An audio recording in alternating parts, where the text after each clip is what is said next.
Aguas de Vida presenta su programa local. Por la gracia de Dios y en su misericordia, vamos a ocuparnos este día del tema maravilloso que titulamos Excelencia del Evangelio. Conviene recordar, teniendo bien en claro, que Evangelio significa buenas noticias, buenas nuevas. Claro, se refiere a lo bueno que se recepciona como información con respecto a algo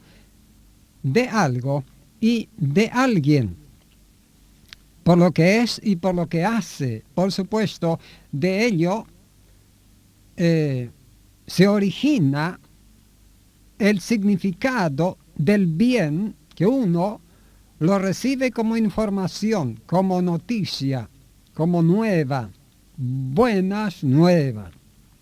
Ahora, lo importante del Evangelio y lo que hace para que realmente sea excelente es que es un bien producido directamente por Dios.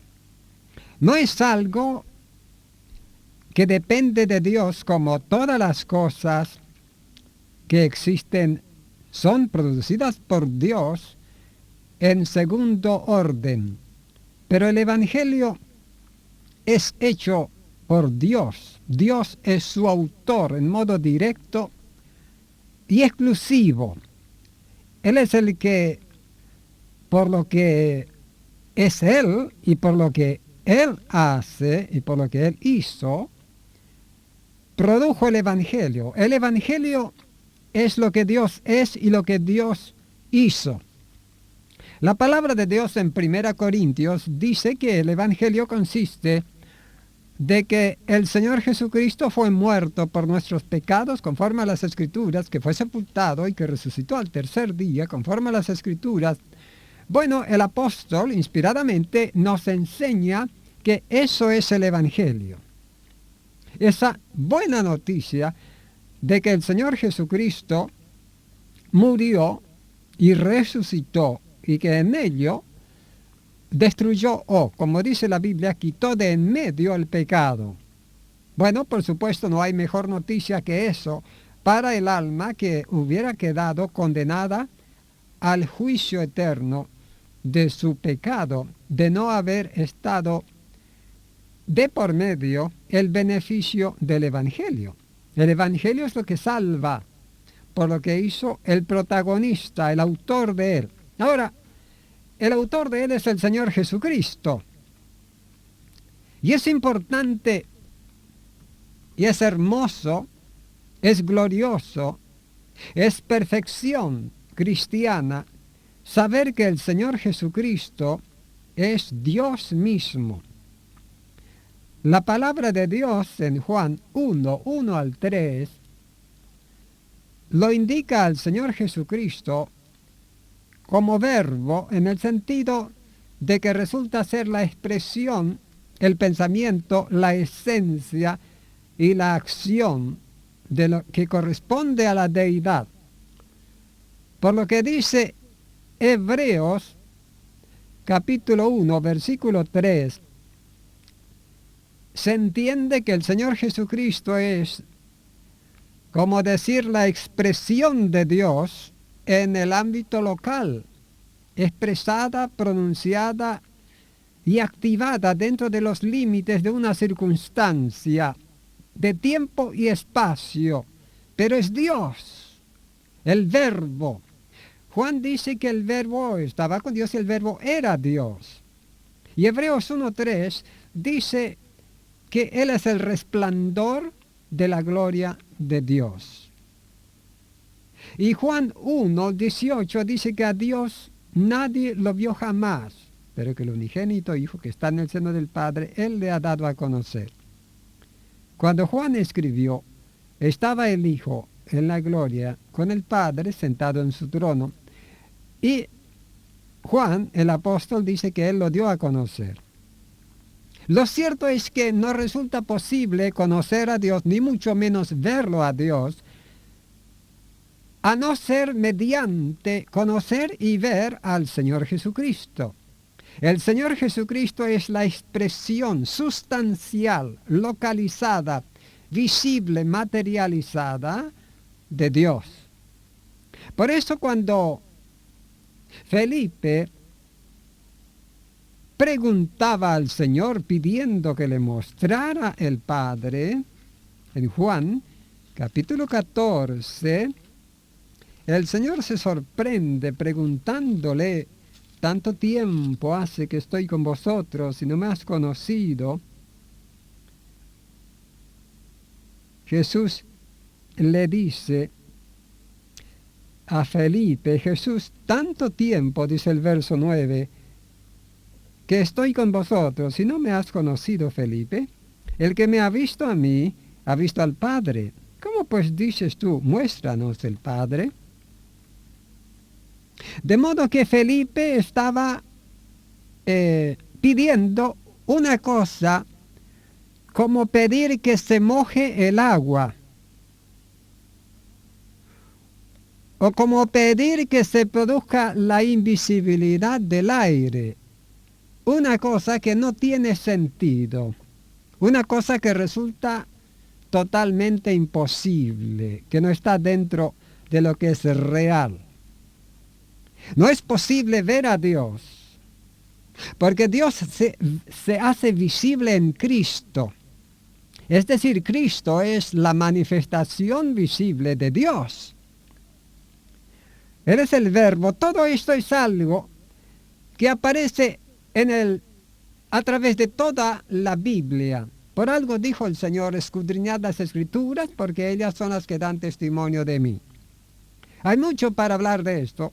Es extenso el tema, es maravilloso, y el volumen sagrado de los 66 libros se encuentran cargados de este testimonio que ilustra, probándonos con toda claridad, que Dios existe en 3 personas y que cada una de las personas resulta ser en esencia Dios, en plenitud Dios, en eternidad Dios y en cualidad divina total Dios. Por eso la Escritura dice que en el Señor Jesús habita, mora corporalmente la plenitud de la deidad, tanto que en Él está todo lo que está en Dios. Nada falta de lo que Dios tiene y que le pertenezca a Él. Él con toda esa razón llegó a decir: todo lo que el Padre tiene es mío. Es mío. Y diciendo que el Espíritu Santo tomaría de Él y nos lo haría saber. Se refiere a los atributos, a las glorias divinas que le son propias. También el Señor dice en el capítulo 17 de Juan: todas mis cosas son tus cosas y he sido glorificado en ello. Ambos comparten todo y ambos actúan haciéndolo todo. Es el misterio de la naturaleza divina. Bueno, ni siquiera nosotros mismos nos entendemos, nos conocemos. ¿Y cómo pretenderíamos interpretar conociendo a Dios? Porque la Biblia dice que somos hechos a imagen y semejanza de Dios. Y la palabra de Dios establece que el ser humano es un ser también tripartito, como Dios. Tenemos 3 entidades en nosotros que actúan funcionando cada una en sus respectivas funciones diferentes, pero que sin embargo constituimos una sola persona. La palabra de Dios habla que consistimos de cuerpo, lo que se ve, alma, lo que se siente, y espíritu, lo que se sabe. La sabiduría. Bueno, también Dios está compuesto de 3 entidades, y cada una de esas entidades resultan ser la deidad, tanto que cada uno de nuestra elementos que constituyen nuestra persona, resultamos ser nosotros. Alguien que ve nuestro cuerpo dice allí va fulano. En la eternidad, cuando estemos separados del cuerpo, diríamos en el estado intermedio antes de tomar el cuerpo por resurrección, tendríamos la identidad de ser las personas que lo fuimos siempre. Y sin embargo, somos entidades diferentes. Pablo, hablando de las experiencias espirituales que da como don el Espíritu Santo, dice, mi espíritu ora y mi entendimiento está sin fruto. De modo que en la experiencia del don de lengua por el Espíritu Santo, es el Espíritu el que ora, pero sin embargo la mente está sin fruto, no tiene absolutamente receptividad de lo que el Espíritu está disfrutando.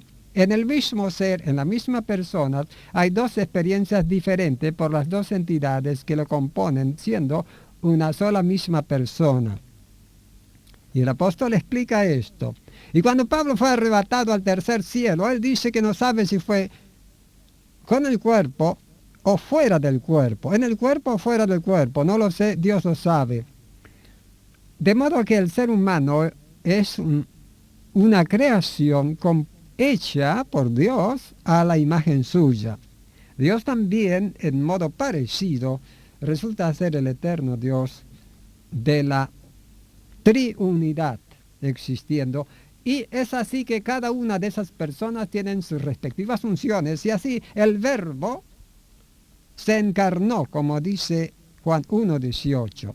Segunda Pedro 1:1 nos habla del Señor Jesucristo como Dios.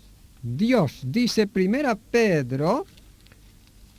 Segunda Pedro 1:1, dice, a los que habéis alcanzado por la justicia de nuestro Dios y Salvador Jesucristo, una fe igualmente preciosa que la nuestra. En este versículo el apóstol dice que nuestro Dios y Salvador Jesucristo. No dice nuestro Dios y el Salvador Jesucristo como que fueran en funciones diferentes, separadas. Él está refiriéndose a una sola identidad. Dios y Salvador Jesucristo. Por eso también Tito 2:13 dice nuestro gran Dios y Salvador Jesucristo. Hebreos 1:6 también tiene este mensaje. Y 10 al 12 de Hebreos 1 también. Romanos 9:5 dice que Él es Dios sobre todas las cosas.